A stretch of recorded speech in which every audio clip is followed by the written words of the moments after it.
How I negotiated returning junk with a crazy woman. About a year ago, I started working as a manager at a company that sent me to different retail locations in the area to clean things up. I dealt with paperwork, made sure everything was up to date, threw out trash, removed expired products, filed requests to repair damaged store equipment, and so on. A few months ago, I ran into my personal nightmare. This store was a complete disaster. On top of paperwork chaos and expired products, the previous store manager had been using the stockroom as her personal storage unit. Waffle makers, face paint, CDs from the 90s, a ton of random stuff piled up in boxes in the back room. And we're not talking about a couple of small boxes. There were about 6 boxes, roughly 1.2 by 1.2 meters, plus a bunch of smaller ones. These things had been sitting there since May 2018, and it was already February 2019. I was focused on the store itself and day-to-day operations. That was my priority. I had no way to contact this woman anyway, and I was just doing my job. Then one day in mid-February, some woman called me. I answered with the usual greeting. "This is Company and City." Her. "Hi. I'm sure you've heard about me already, but I was illegally fired because my boss is crazy, sexist, and hates women. I was the best manager that store ever had. It's still running only because of me.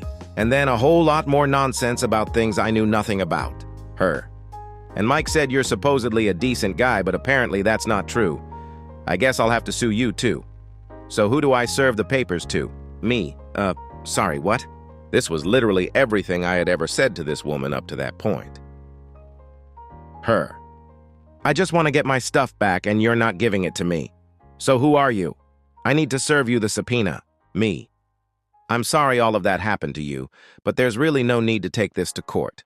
I just took over this store, and I'm happy to help you get your things. What day works for you? I can take a double shift and help you carry everything out." Her. "Actually, I only need my waffle maker and face paints right now. I don't have a truck to take everything." Me. "Okay, I'll call my boss and see what I can do." After the call, I contacted my boss, and he gave me permission to rent a truck for her at the company's expense to help her out. Considering all the horrible things she'd said about him, I thought that was pretty generous. For context, I've known my boss for years. He's a really good person and always helps people who ask.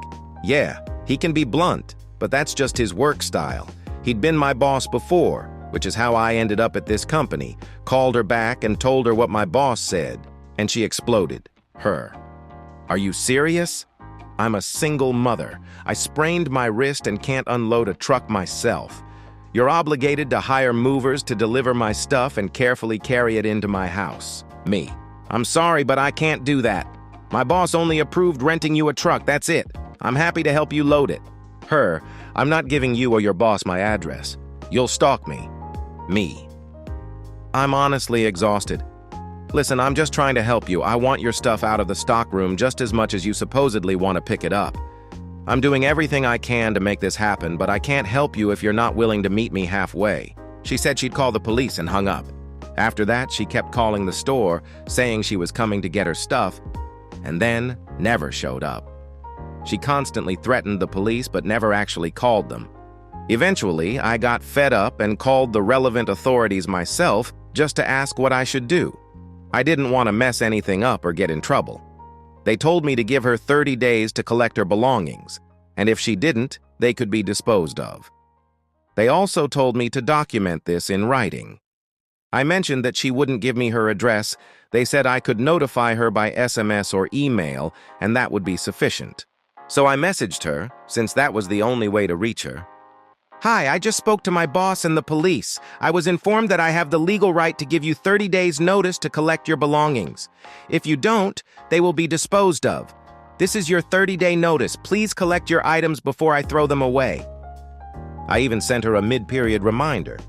"Hi, just a reminder that you have 14 days left to collect your belongings, after which they will be disposed of." At 9:30 p.m., I was at home eating a burrito when I got a message. "My guy will pick up my things tomorrow around 2 p.m. Have all the boxes ready and put them in front of the store. Thanks." Me. "I understand, but I'm not comfortable leaving your belongings outside. I'll bring them down to the first floor. They'll be right by the entrance. And I'll take a double shift to help load everything into the truck." Her. I'm sure you've heard that Sally has been stalking me for over a year. I'm not going into the store because she has a gun. Leave my stuff outside so the movers can take it. Me. Sally is the manager at another branch. Me. Sally no longer works at this store, so I can guarantee that won't be an issue. I honestly don't know what happened between you and her or anyone else, but I don't want to be responsible if something of yours gets stolen. So to cover myself, I'll bring the boxes down when I get to work tomorrow and help move them outside when the movers arrive. But I'm not just going to leave your belongings sitting outside the store all day. Her. Tomorrow, my special needs child and their classmates will be helping me. Just dump my stuff on the sidewalk. Me. Sorry, but I'm not leaving your stuff outside. I'll bring it downstairs. You can come in and collect it, or it will be disposed of on the previously agreed date. Her. I can't allow that until we all know for sure that Sally is actually gone. I'm not sending people into that store if they might get shot.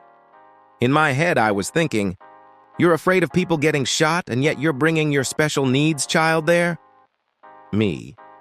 I work there every day and haven't been shot yet. If you're too scared to come into the store, you can call the police station and ask for an officer to be present. Otherwise, it'll be exactly as I said. Her. So you're really going to pretend this whole Sally situation never happened? I worked there for 4 years, and worse things than shootings happened to me. Sally still works for the company. You need to pack all the boxes so I can load them before Sally kills us all. Me. That's fine. I'll ask for an officer to be present anyway, just so we both feel safer. Sally still works for the company. I just want to make sure the police know who they need to keep an eye on. I'll brief them on the whole situation. Her. So you knowingly lied about Sally's employment, even though you knew a special needs child would be there tomorrow?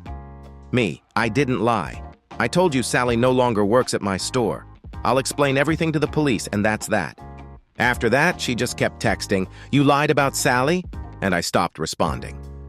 At 11:30 a.m., I texted her asking to let me know when she was on the way.